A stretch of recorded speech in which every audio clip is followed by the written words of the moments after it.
On this episode of The Bronze Metalist, we talk about Time Does Not Heal by Dark Angel.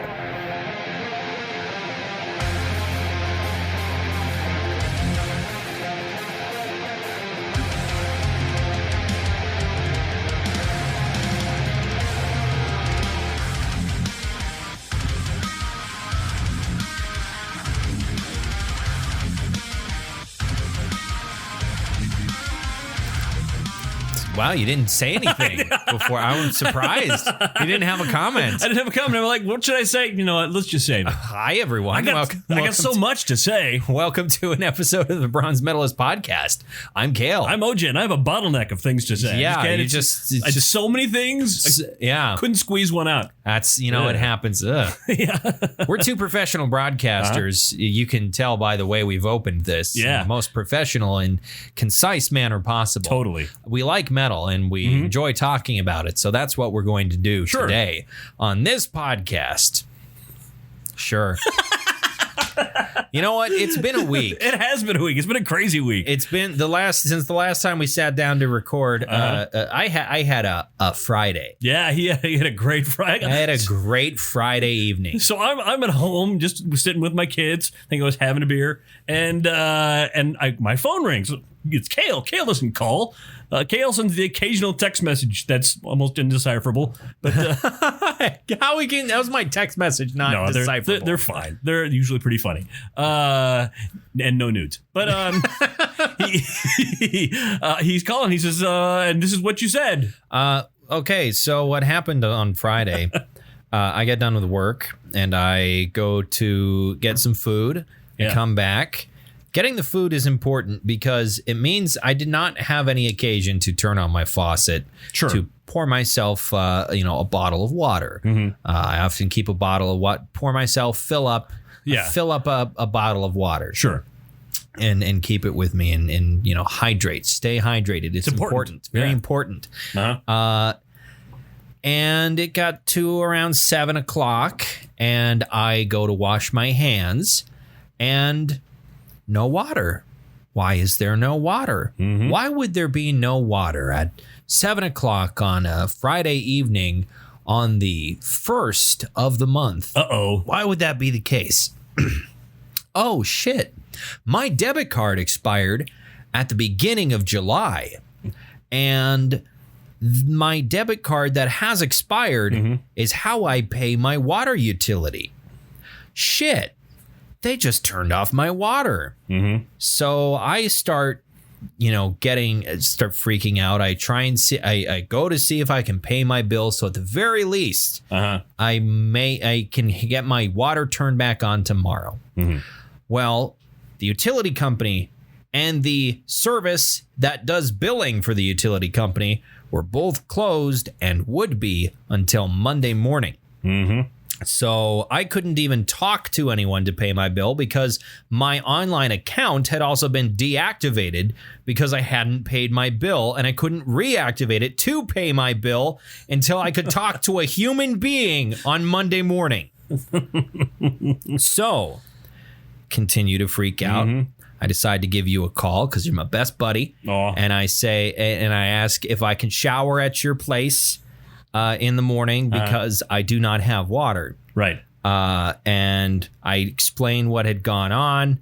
And then I hang up and walk up the street to go take a shit. Right. Because no water, no toilet. Yeah. I walk up the street to go take a shit at our workplace, which is just up the street from where I live. It's a block away.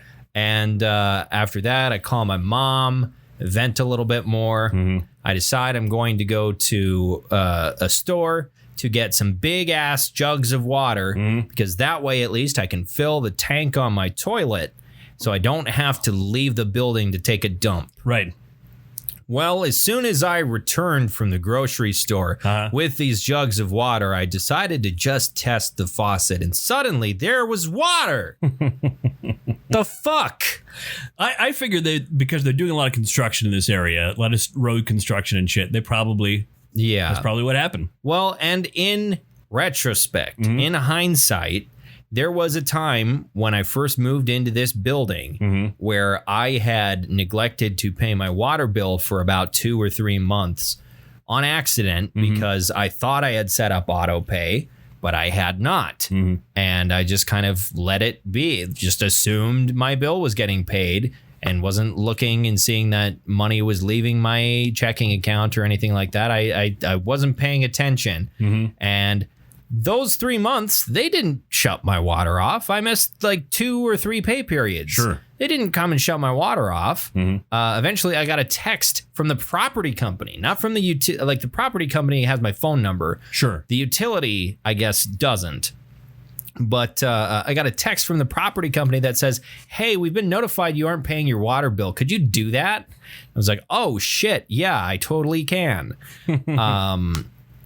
And so, yeah, they must have just been doing something on the street or in the building and shut it off temporarily without notifying anybody. Hey, don't freak out. Your water's going to be off for about an hour. Of course, how would they do that? Go door to door? Or? The property company frequently sends text messages to everyone who lives in this property. Really?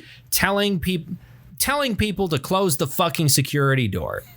It's about once every month, the property company will text, attention residents, we've noticed the security door has been left propped open on multiple occasions.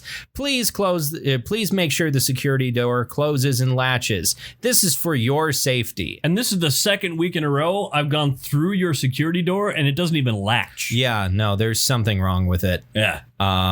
But frequently people will just prop it open with the rug that sits in the entryway. I should take their dog out to crap in the yard. To take their keys with. Sure. Such a bother, such a pain to take your keys with you. Yeah, my wife was coming up with all sorts of ideas too. She was like, well, make sure he brings buckets over or some sort of jugs. When you texted me and said bring buckets, I was just like, I don't have buckets. and then I was imagining how would he even get that home in his car? Yeah. An open bucket of water.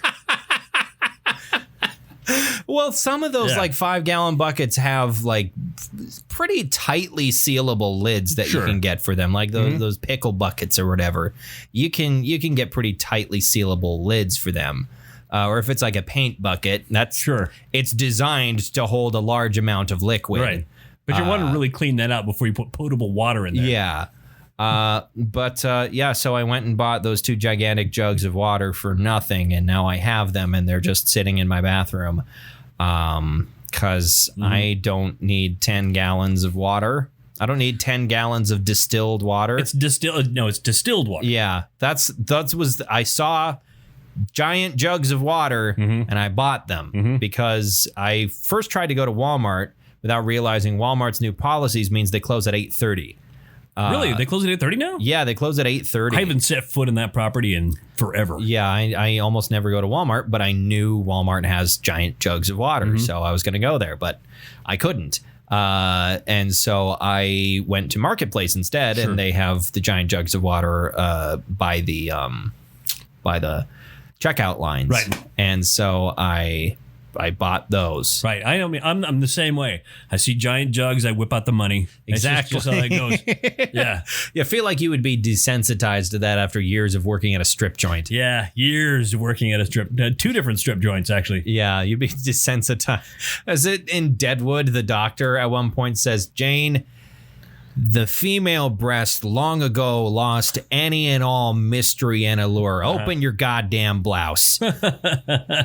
Yeah. The doctor, played by the wonderful Brad Dourif. Who always plays some sort of villain. The doctor's I think the doctor in Deadwood, I can't remember his name. Most people just call him Doc. He is probably one of the only Brad Dourif characters I can think of in his entire career that is a good guy. Right. He's an asshole, but he's genuinely a good, maybe one of the few genuinely good people in Deadwood.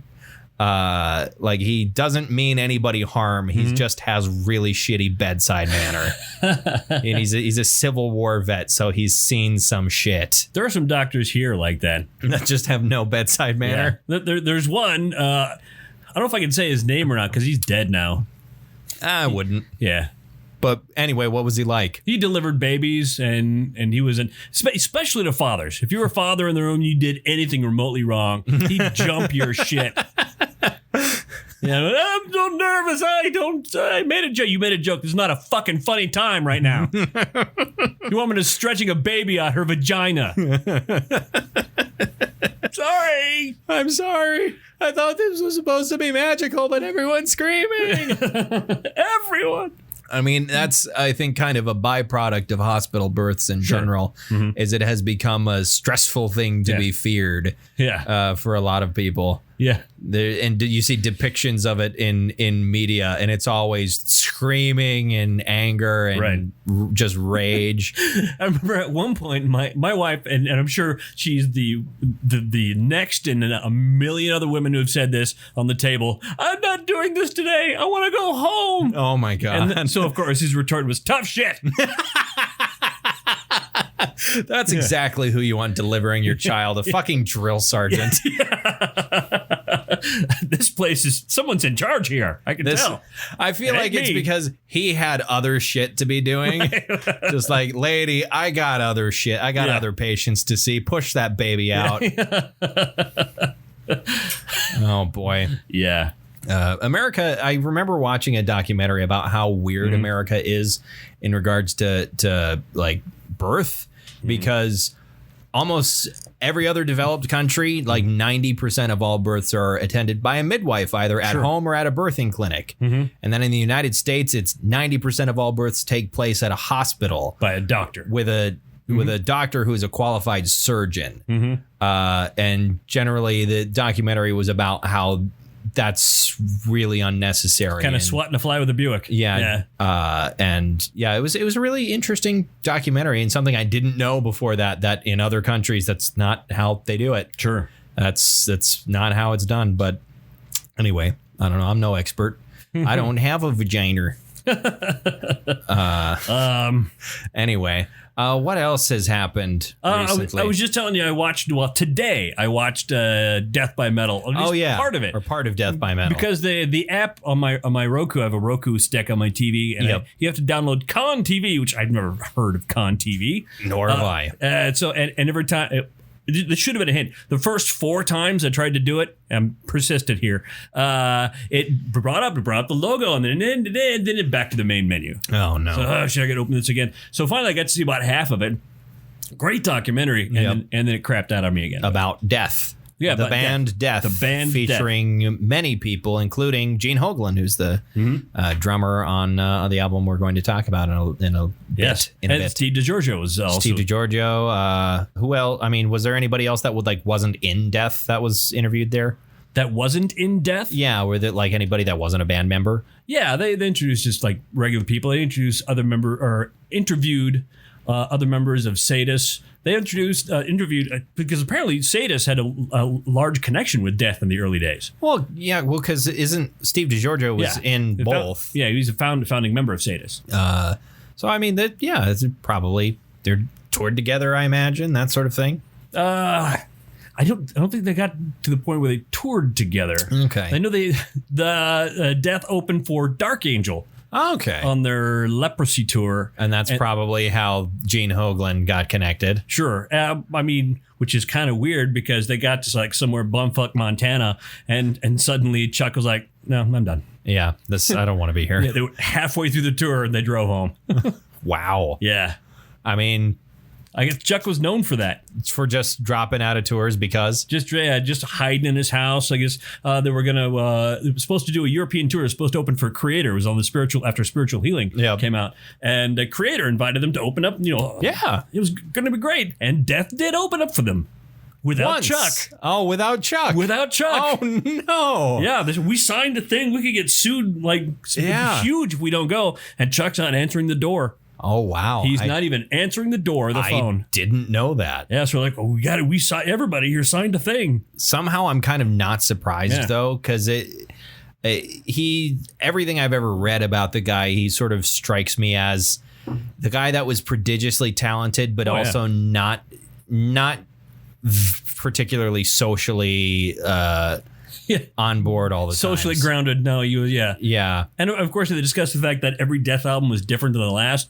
Like often dramatically different. I mean, it was all very heavy and metal and death metal. Yes. Definitely, but it was extremely different. So if you listen to Scream Bloody Gore and Sound of Perseverance back to back. Is that the same band? Yeah. You'd have, I don't think you would believe they're the same band. Right. But so that's why, like, between every album, he was like, no, you guys couldn't play this. Yeah. I'm going to hire some new guys. Massive lineup change because I've changed the entire direction of the band. He hired a jazz drummer who liked metal to record Human. I mean, that sounds like a very Chuck Schuldiner thing to do. Yeah. He was really into the Mahavishnu Orchestra. Of course. Why wouldn't he be? And him and Steve was the bass player on that one, and apparently they just meshed perfectly. I mean, yeah. Sometimes it just works. Yeah. The other thing I guess we can talk about is the thing I've been annoying you with for all week long. The goddamn kayak. Yeah. I don't know. I'm just like obsessed. This happens to me every once in a while where I get an idea in my head, something that is doable. And I'm like, I gotta do this, gotta do this. But it's not quite doable for me to just do it. Right. Like it's something I can do, but it will take some effort and some preparation in order to actually get it done. And so I just obsess about it and talk about it and don't stop talking about it. And right now that thing is, I want to buy a kayak. I want to buy a nice kayak. I want to be able to store it at my place if I can, or maybe I'll store it at the lake where my dad and my uncle have a shop. I want to buy that. I got to get a roof rack for my car so I can transport it. I got to paddle. Here's what I'm going to take it. Blah, blah, blah, blah, blah. And I just, like, I know I'm talking about it too much. Like, I know that. It's at this point become a running joke for The Office. I suppose. Well, I think tomorrow morning, I'm going to tell everybody. I don't know why I'm warning you about this because that takes away from the humor. I'm going to tell them, hey, when you see Kyle, when you see Kayle, go ask him about his kayak. No, don't do that. Hey. That I haven't bought yet. Hey, Kayle, did you get your kayak? Yeah, it's going to become, and now everyone's going to make fun of me, and then I'm not going to buy it. Or what even? You're going to shame me into not buying it. Even worse than that is spending $600 on a kayak, sticking in your apartment, and then it sits there. Yeah, it pushes down the carpet for years. I suppose, and that is a possibility. Yeah. But the biggest problem with me potentially storing it here is I don't know if I'd be able to get it up the stairs and through the hallway. Sure. Is the big thing. I'm still telling you, a pulley system on their balcony would be the way to go. That is a possibility. But I think it's more feasible to store it at the lake. But then I'd still get the roof racks for that because I'd have to transport it down there. Otherwise, I could always call my dad and be like, hey, can you drive up to Minot and help me pick up my kayak I just bought? I'm standing outside of Shields. You'll be here in 2 hours. Right. So we can drive it a block and a half. No. Oh. To the lake. Okay. Which is 45 minutes. Right. But yeah, I don't know. I would really love to get it, and since I'm an adult and I can use it whenever I want, I can probably get some use out of it well into September. Sure. As long as you dress warmly and don't tip it over, you can go out as long as there's not ice and it's not horrifyingly windy. Like I've seen plenty of people love to go kayaking in fucking Alaska. Oh, sure, of course. At all times of the year. Of course, it's awesome. So I am confident enough that October in North Dakota is maybe doable. Maybe. Sorry, I'm just now, because my brain does this, I'm picturing everybody gathered in a church, and a man in robes gets up to the vestibule and says, his friends say he wouldn't shut up about the fucking kayak. And then the first time he rode on it, he drowned. Which would be odd because I'm a fairly good swimmer. He got a cramp. He ate too soon before he went into the water. But yeah, I'm hoping, I'm planning. It's if not this summer, then next summer, unless I forget about it and move on with my life. Because you did also say you want a new gaming chair or computer chair. I was about to say, I don't need a new chair. I also don't need a fucking kayak. But here's a way for me to think about that. If I got a kayak, even if I don't take it out every weekend, I'm still getting some exercise and going outside and exploring and enriching my experience of nature and life. Sure. If I get a new computer chair, it's just an excuse for me to sit in front of my computer for more hours of the day. So I think maybe the kayak is a better experience. And honestly, with the chairs I've been looking at, it's about the same price. Yeah, I know that. Some of the chairs I've been looking at are insanely expensive. So I can stick with my chair that is just a little bit too small for the time being. And it's when I get uncomfortable in that, it's usually a good sign of, hey, let's go do something else. I've started taking that as a sign of like, it's time to get up, get the blood pumping and go do something else. Man, my ass hurts and I can't feel my legs. Oh, yeah. I've been here all goddamn day. Yeah, that tends to happen. Yeah. Oh, I've been playing RimWorld for 5 hours or longer. Yeah. That still happens to me. I'm still fucking obsessed with RimWorld. Although I've been playing it less and less because I've got more stuff taking up like the first half of the week. Sure. I've got another RPG game I'm playing in. Star Wars. So yeah, and that's been a ton of fun so far. Speaking of ton of fun, Dark Angel. Whoa. Thrash metal band. No, I don't want the television series. No, yeah, I had that issue. Created by James Cameron. Let's talk about this for just a second. Just one. I feel like I vaguely remember this show, but maybe not. Yeah, I do. Okay. Now, oh yeah, okay. It's got Jessica Alba and Michael Weatherly. Now I'm remembering more about this show. Ah, boy, Jessica Alba. Remember Jessica Alba? How could you forget Jessica Alba? I feel like Hollywood's forgotten Jessica Alba. Maybe she just moved on to different things. Maybe. Let's see what Jessica Alba's been up to. What you doing lately?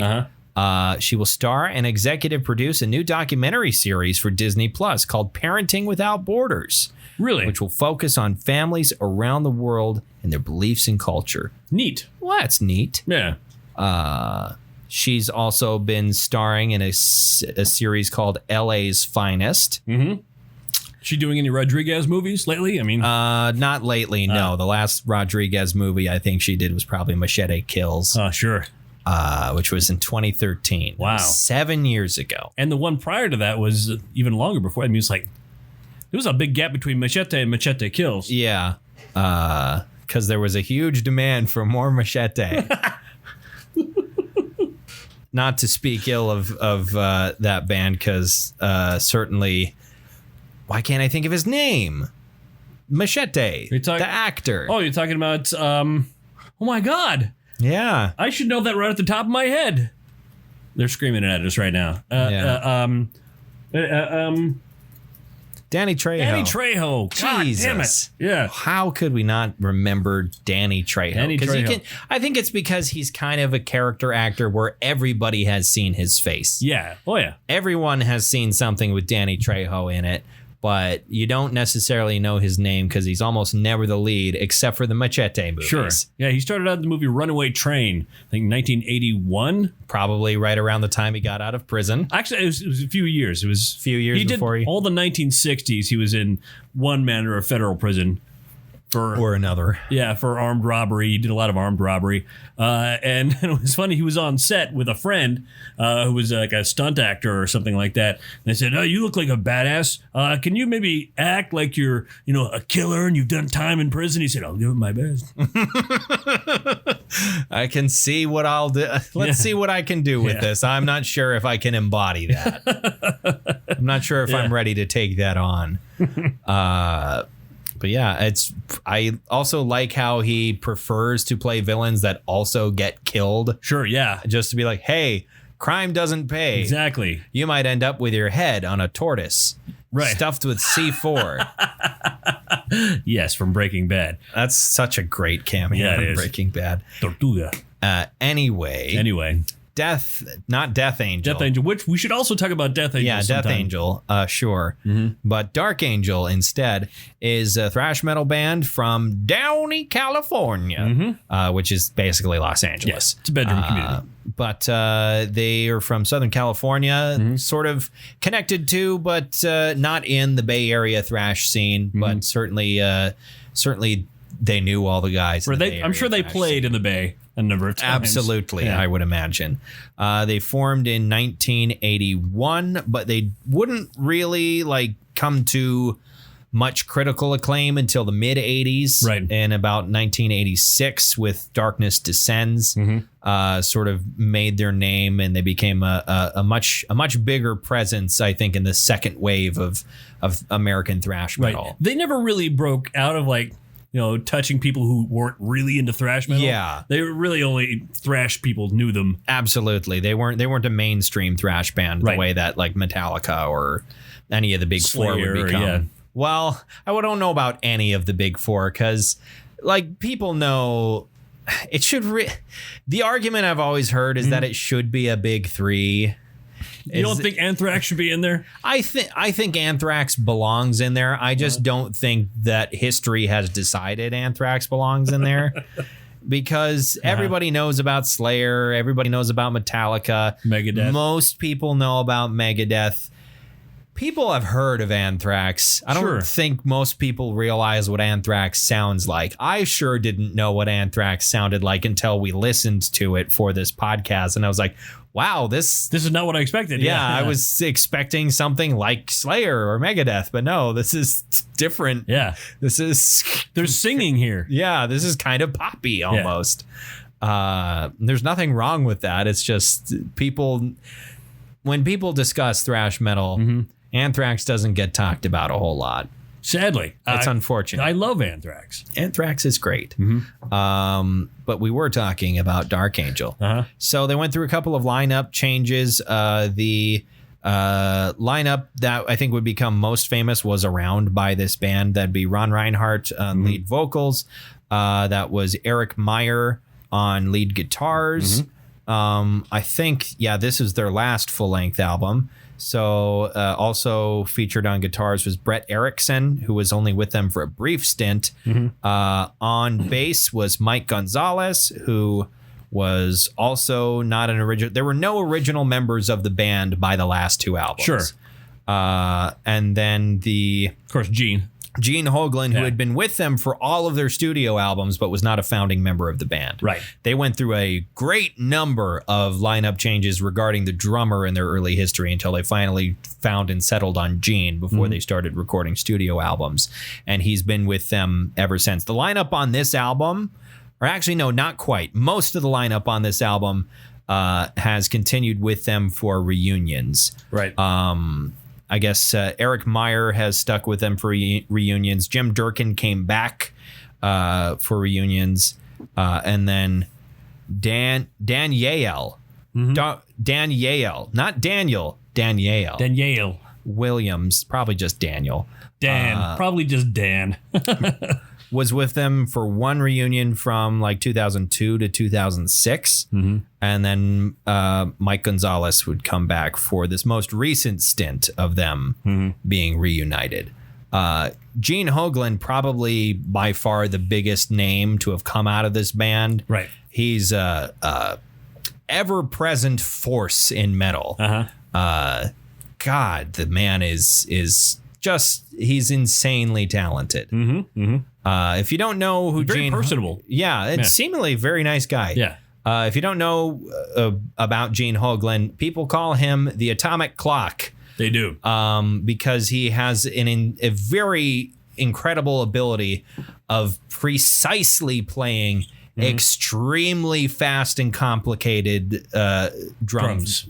Drum patterns. It's very impressive, to the point where if you've got a super group and We don't have a drummer in mind. We're probably just going to record a studio album and maybe do a little bit of touring. Who can we get? Oh, let's just get Gene, because he will be able to, we can write the drums maybe, or we can write half of the drums, and Gene will be able to come in and finish it in about a half day. He'll just knock it out. Like, that's what Devin Townsend has done. Right. And that's what I believe, Brendan Small from Metalocalypse. Yeah. Because with the Death Clock albums, Gene Hoglan.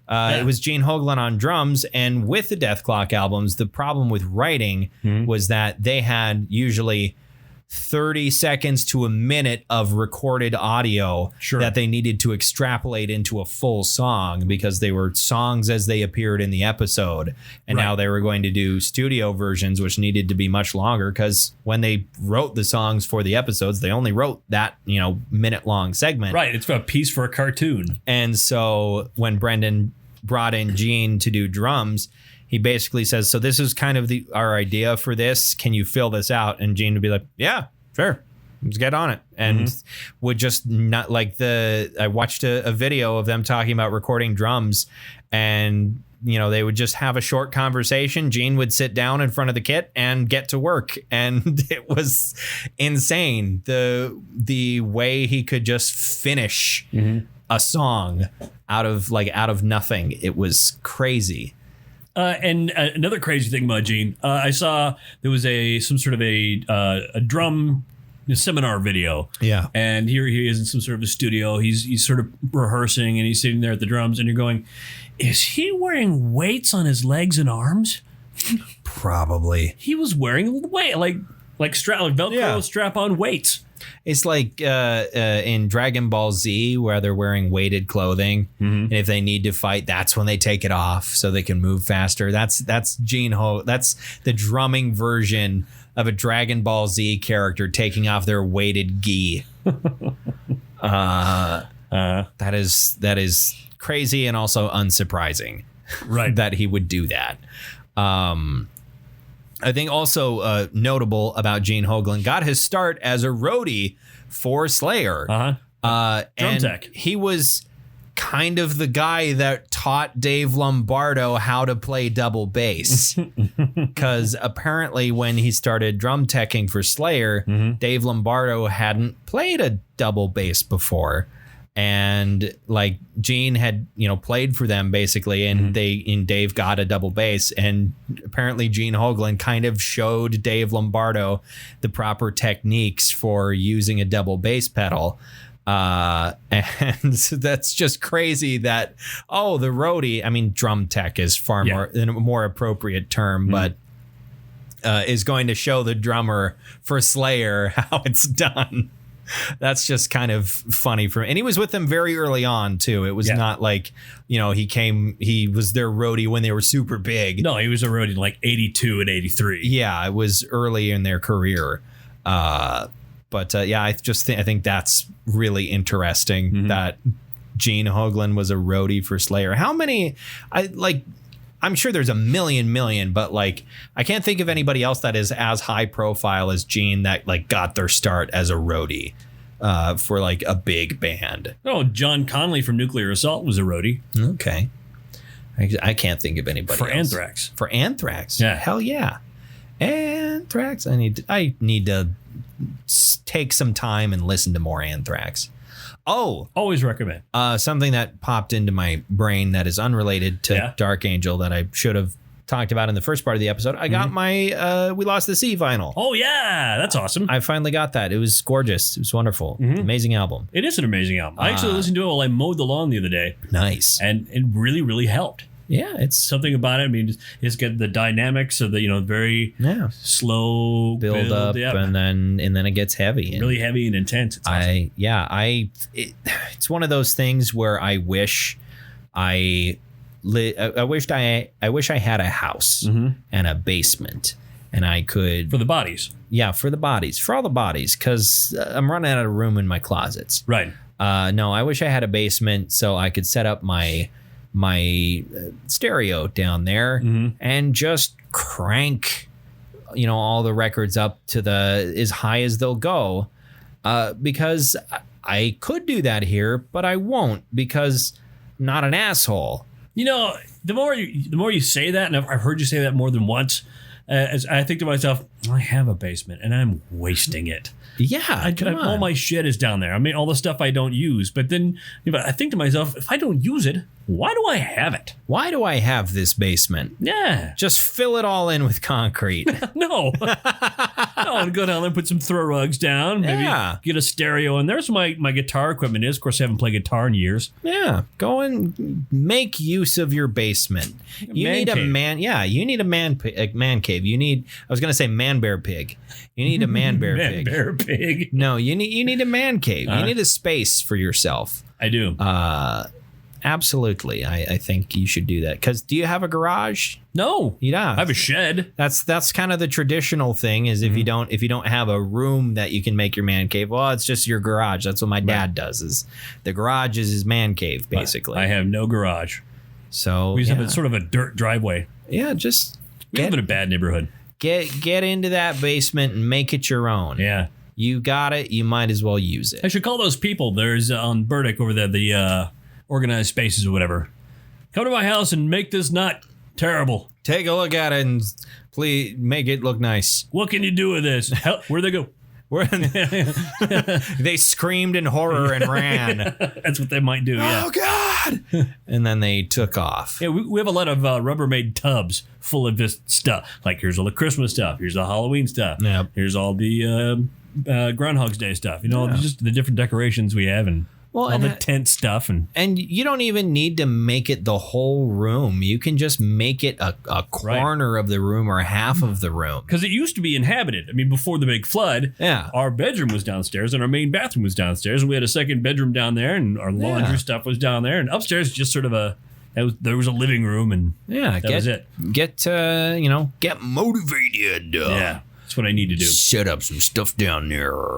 I don't know what this voice is. I don't know either. It's kind of a macho man sort of. Yeah, get it.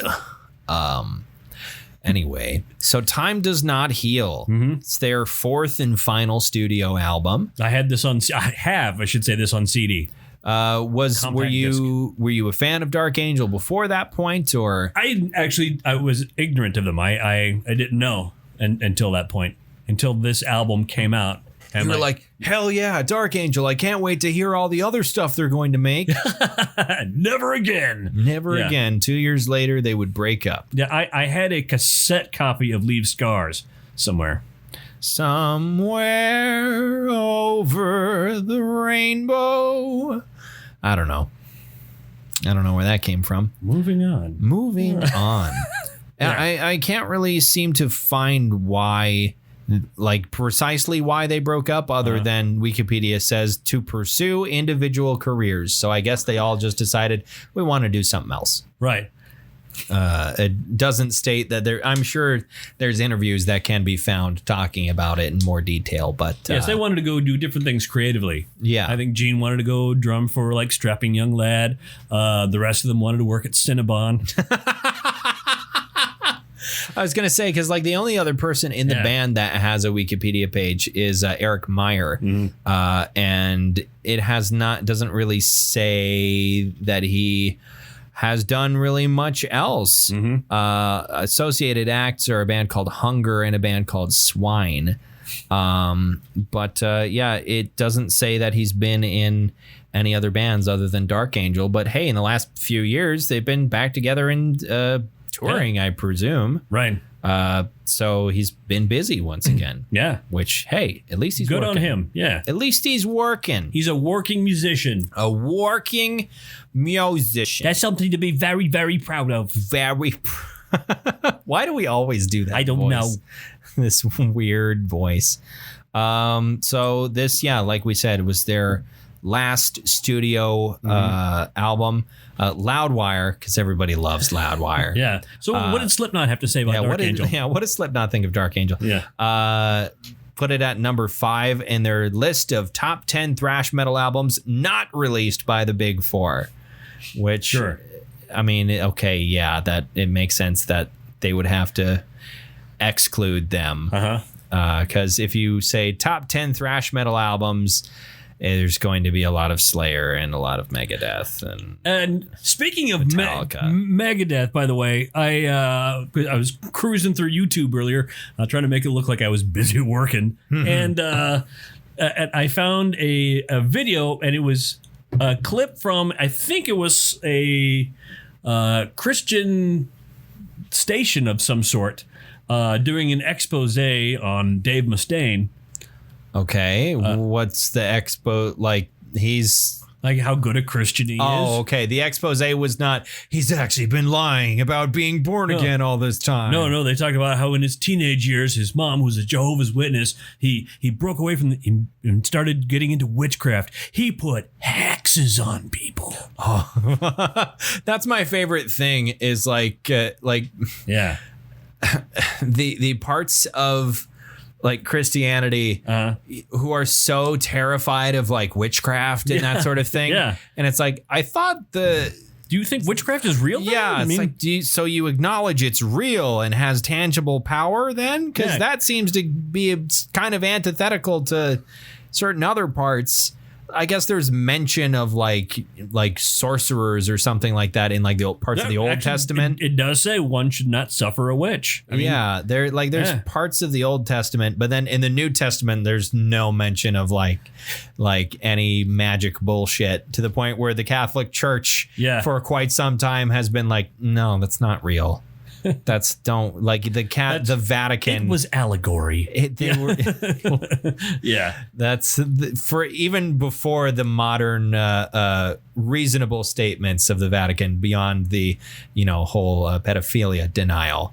Everything outside of that has, in the last couple of decades, has mostly been like, okay, they're trying. Yeah.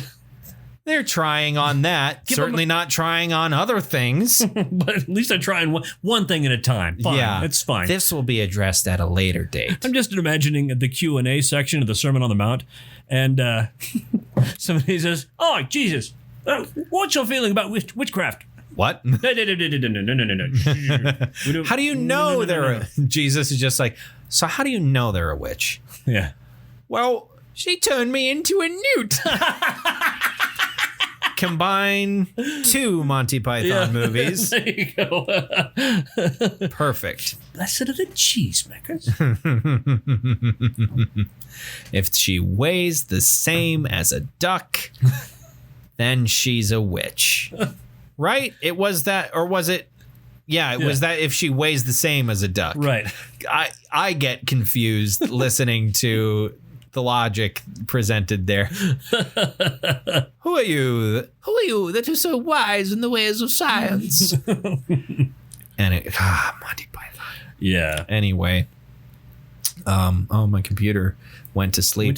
Went nighty-night. It went nighty-night. So this album slaps, right? Oh, it slaps. This slaps. No. One thing you noted earlier, and I kind of agree. Yeah, is that Ron's on too much of this album. Yeah, I like Ron. He's fine. Yeah, he's not a bad singer. No, he just sings a bit too much. Mm-hmm. He kind of outstays his welcome a little bit. I would prefer if there were more sections where the instruments got to just speak for themselves. Especially considering that all the songs on this album are between 6 and 8.5 minutes long. Yes, that is the other thing. Is these are some long songs that instrumentally don't outstay their welcome, in my opinion. But you can only hear Ron say the title of the song so many times before you get annoyed. With a lot of sameness. In the same tone. He's not a guy with a lot of range. Or at the very least, if he has range, doesn't do a very good job of showcasing it. There's a couple places where he does kind of Tom Araya-like screams and yells. Sure. Where he kind of goes up a little bit higher, and it's, this that sort of thing. Like, there's a couple of points. They're few and far between. Almost everything is in the exact, it's all in the same octave. Right. It's all the same key. Yeah, it's all in the same key. Yeah. And it's the vocals get to be so samey that I don't think it's annoying enough to result in like a net negative. Right. But I don't think it's a net positive either. I think these are very neutral vocals. Right. And it's like we were talking about earlier, we were talking about Iron Maiden. And, some of that they have, there's an 11-minute song in there. Yeah. But Bruce doesn't overstay his welcome. Bruce has an awesome singing voice. Bruce Dickinson, amazing singer. Lots of range. Yes, and it's an 11-minute song. It has 4 stanzas in it, and that's it. That's all that's in there. Is we're going to let Dave and Adrian take the rest of this. You know what I mean? Yeah. Well, and the thing with the lyrics on this is they're very, very rapid fire in a lot of places. They're extremely rapid fire. And it's kind of like, I'm impressed you guys wrote this many lyrics for a thrash metal song, that you wrote this much material for a thrash metal song is impressive. I just wish there was a bit more variety in the vocals. Like, I mean, last week we were talking about Dream Theater, and James LaBrie knows when to shut up. James LaBrie knows, like, and I guess part of it is he's generally not the lyricist. He usually, at least on the earlier stuff, wrote the lyrics for like one song every record, right, or a couple of songs. I think he's become more involved in the lyric writing as his career has gone on. Who did write most of the lyrics? Was it Mike? No. Yeah, it was Mike. It was a mix of Mike and Petrucci. Portnoy and Petrucci, I think, wrote most of the album in general, lyrics and all. Those sound like two Shakespearean Italian cities that are next to each other. Portnoy and Petrucci. Yeah. This is Portnoy and this is Petrucci. They have been at a war for a very long. But now, I don't know why a Shakespeare, like, I'm imagining someone performing at the Globe at a genuine Shakespeare. With this Guido Sarducci accent. Just super Italian. Yeah. Just be like, all the people in the audience are just like, all right, we know it's supposed to take place in Italy. You don't need to sound like that, too. We all were on board with the whole Italy thing. You don't need to do the stupid accent. You didn't do it for Denmark. Why are you doing it for Italy?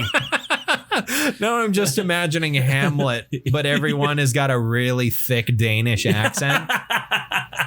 It sounds a little bit like the Swedish Chef. That's Canadian. I don't know what a Danish accent sounds like. That was a little bit of the both. A little bit of both there. It was hurdy-burdy-burdy, but I don't have a good handle for a Danish accent, right? Because all of the like Danish actors I'm aware of hardly have an accent. Oh, right. Yeah. Like Nikolai Coster-Waldau. Right. It barely has an accent. He could pass for American. He could pass for British. Yeah. Easily. He barely has an accent. Like in the King Diamond, almost no accent. Yeah. I don't know if I've ever actually heard King Diamond talk. He has a little bit of an accent. A little thicker. And he's very mellow. I mean, he's an extremely mellow dude. Especially now he's in his mid-60s. Yeah, it doesn't surprise me that he's a mellow sort of guy. Similar with like Swedish. I have a better idea of what a Swedish accent sounds like. Sure. But like on the same level, like who's the oldest Skarsgård? Alexander Skarsgård. He hardly has any accent at all. Like hardly anything. But then his dad, he's probably spent as much time in the United States throughout his life because his father's been in movies forever and ever and ever. That's Stellan Skarsgård, who has a thicker Swedish accent. Which was the Skarsgård that was in the Marvel Cinematic Universe? The Doctor. That's Stellan. That's Stellan, That's the father of the troupe. Right. Because all or all but one of the Skarsgård sons. Skarsgård. Famous family of Swedish pirates. But I think all of them but one are actors because it's Alexander. Bill is one of the youngest. And then in the middle is the guy who plays Floki on Vikings, whose name I can't remember. But he's a good actor as well. Actually, one of my favorite Swedish actors notice somehow we got to Swedish actors. But I mean, you never hear him with a Swedish accent at all. He only ever plays Eastern Europeans. Oh, yeah. Peter Stormare. Yeah. Peter Stormare, always an Eastern European, to the point where in American Gods, he's not playing a different member of the Nordic pantheon. You know, he's because Mr. Wednesday, played by, Wotan. Yeah. Oh no. I haven't seen this. I need to watch this. American Gods. It's on Showtime, I'm pretty sure.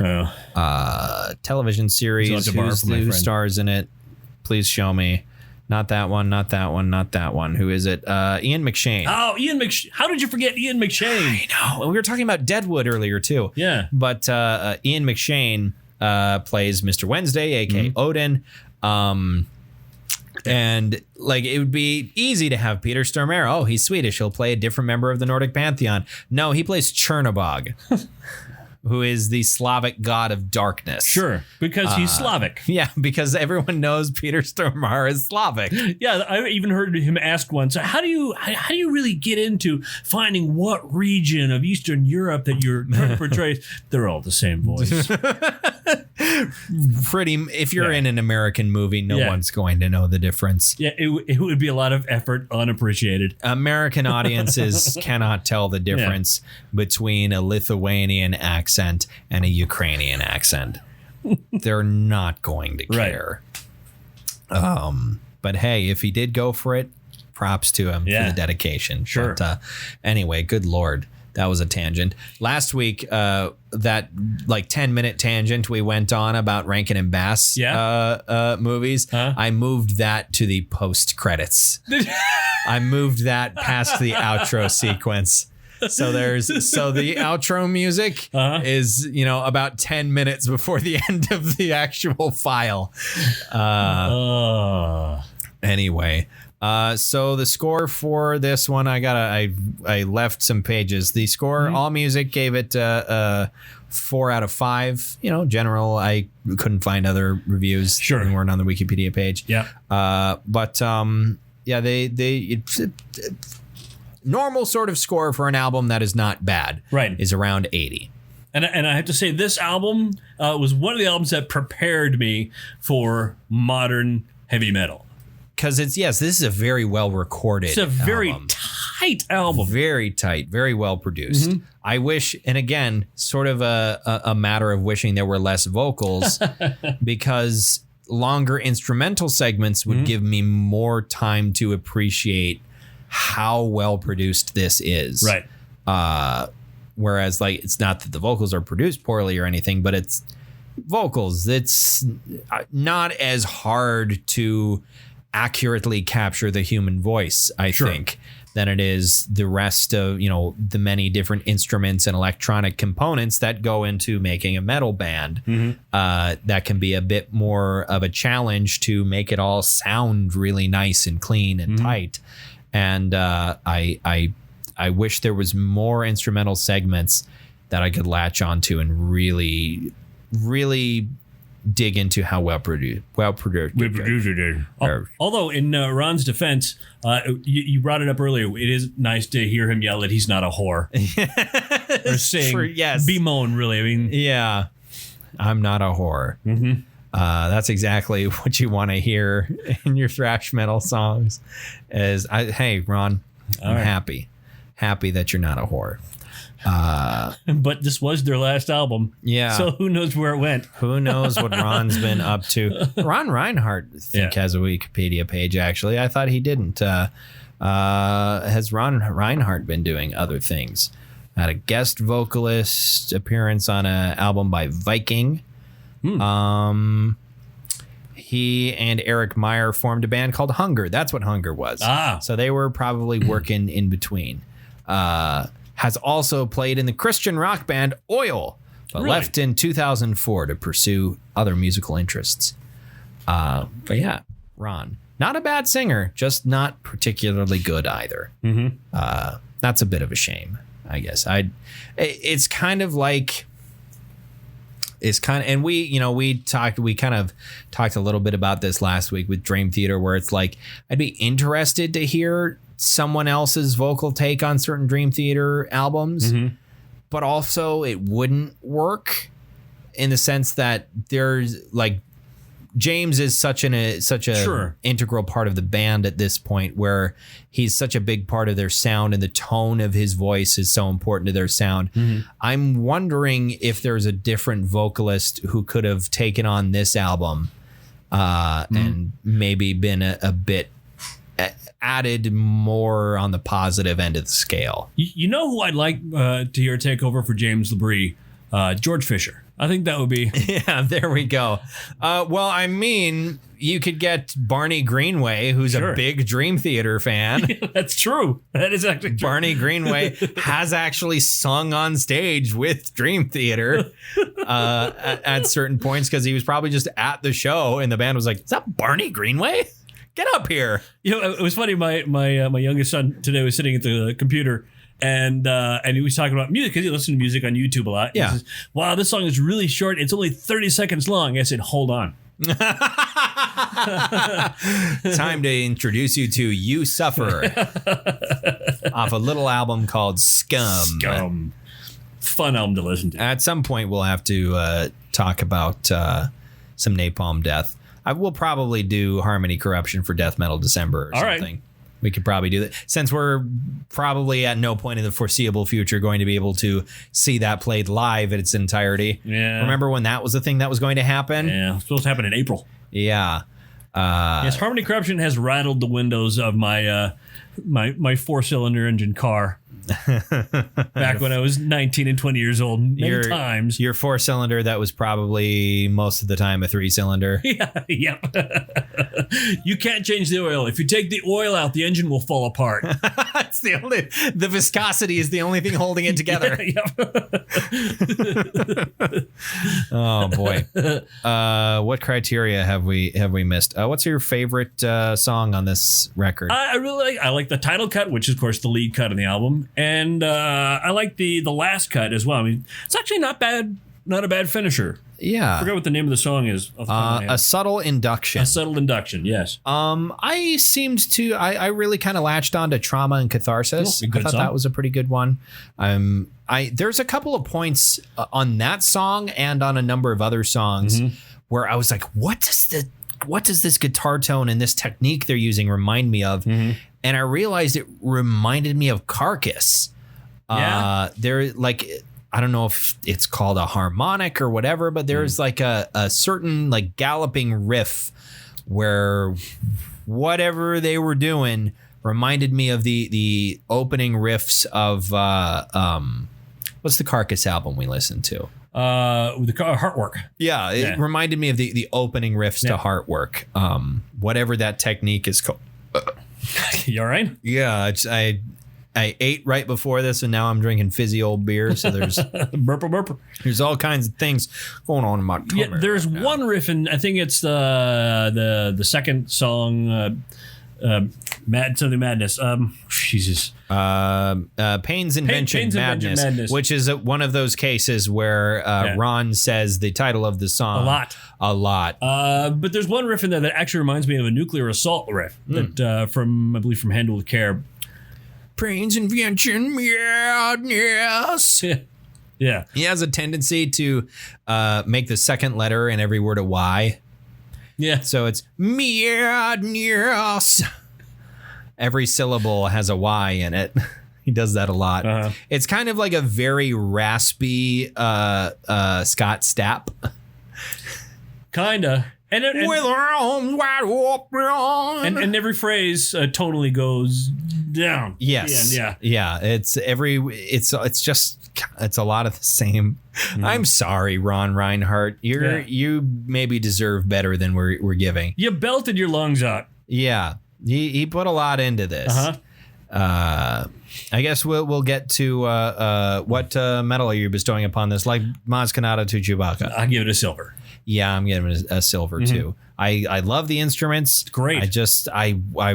The vocals just kind of take away from it for me for a little bit. But Yeah. I am not actually sure what I want to do next week. Really? I was thinking about it earlier today because I didn't have anything in mind. Mm-hmm. I don't know what I want to do yet. I have been listening to some more Mastodon again lately. We could do another Mastodon album. I'm down with that. We didn't do Crack the Sky. We didn't do Crack the Sky. The only Mastodon we've Emperor of Sand. Yeah, so we might as well do Crack the Sky. All right. It's a great album. Yeah. It's good stuff, so we might as well talk about. And eventually I'd like to talk about the one that I gave you for your birthday this year. Oh, yeah. Yeah, Once More Around the Sun. Yeah, once more, yeah. One more time going around the sun. Just one more time. One more. The title changed it to One More Year. Another Year by Mastodon. It's a very underrated album. I think a lot of people say, not great, but I would agree. Individual songs. The thing is, not great for Mastodon is still really good. Yeah. That's the thing. Mastodon fans suck, generally speaking. Yeah. Like Mastodon fans are awful because there are so many Mastodon fans that will just complain that this album doesn't sound like Remission. Sure. This album isn't as heavy as Remission. Of course it's not. They've moved on. Right. They're doing different stuff. They've evolved. Go listen to something else. It's like I love Remission and Leviathan as much as the next guy, but what's the one that the Hunter is the one that a lot of people say they like the least? I won't say that I like it the least, but it's definitely the one I've listened to the least. Just because I think their other albums are so listenable. Right. But if you pull out the Hunter and you listen to it and you listen to something else, it's going to be superior to that other thing. Yeah, probably. Yeah. Because it's Mastodon. Right. But yeah, we'll get to that next week, I suppose. Unless I change my mind and find something that I really think we should talk about before we get to Crack the Sky. It's happened before. It has happened before. So don't get all excited, you out there, the listener, that we're going to be talking about Mastodon again. We might be talking about the latest Madonna album. Is Madonna still making music? I would assume so. It's what she does. I thought she just, was kind of around and pretending to be British. I thought that was her job these days, is pretending she's British. And jumping in and out of Judaism for some reason. Yeah, and kissing Miley Cyrus. That happened like a decade ago. I think so. I feel like it would have been a felony a decade ago. Miley's she's 20. Right. She's 27. Yeah, she is 27. So she would have been 17. So no, that wouldn't have been okay. And for the record, I know she's 27 because we talked about it earlier today. Yeah, because she's in Big Fish. Yeah. I watched Big Fish over the weekend, the Tim Burton movie. Yeah. And I was looking at the cast on IMDb, and Miley Cyrus was listed there, and I was like, "What the fuck? No, she's not. She's in like 2 minutes of the movie. Not even. Yeah, barely. Like it's the scene with the witch at the very beginning of the film. It's just like Miley Cyrus is in this movie, but so we were trying to figure out how old Miley Cyrus was when Big Fish was being made, and she was like 7 or 8. Yeah, but anyhow, so next week tentatively, Crack the Sky. Great album. Great stuff. Great cars. You've never talked about Leviathan? We have. Do we want to do Leviathan? Dude, I kind of want to do Leviathan instead. All right. Leviathan. Crack the Sky is fucking great. Crack the Sky is amazing, but I'm kind of more in the mood for Leviathan. All right. Right now. So let's do that. Because it has the song on it. It has the song. It has two songs. It has two big things for me. It has Blood and Thunder at the very beginning, and then it has the last half of the last song, the name of which I am blanking on at the moment. But the last half of that has, I think, my favorite riff on it. So we'll and the riffs that these guys make. It's so good. I can't. Oh, these riffs are too good. Dude, put your pants back on. I'm full of riffs. Oh, God. I meant like in my tummy. I'm too full of riffs. I need to squeeze some out. No. your mind out of the gut. Your mind is the gutter. Yeah. So is mine. My mind but is the gutter. Ooh, we have to do that band at one point. what band is that? Overkill. We have done an Overkill album. What That was the first episode you brought an album on. Was it Overkill? Yeah. Really? Yeah. I'm album pretty was it? sure. Not Systematic Chaos is a Dream Theater album. Yeah. I'll find it once we turn the microphone. We did an Overkill song? Yes. I'm almost certain we've done Overkill. All right. We can always do more Overkill. Yeah. But I really thoroughly enjoyed at least 3.5 Overkill albums. there we go. Okay. We need to wrap this up. All So right. thank you, everybody, for listening to another episode of the Bronze Medalist Podcast. By the way, Facebook, Twitter, Yeah. Libsyn, iTunes, we're on those. We're there. Anyway, till next week, till next time. All right. Congratulations. We didn't say our names or anything. We didn't. completely- Do we want to? We'll do it. No, I can't remember where. I don't know where to start. Until next week, I'm Kayle. I'm OJ. Congratulations. Now, if I can just merge those two together. Yeah.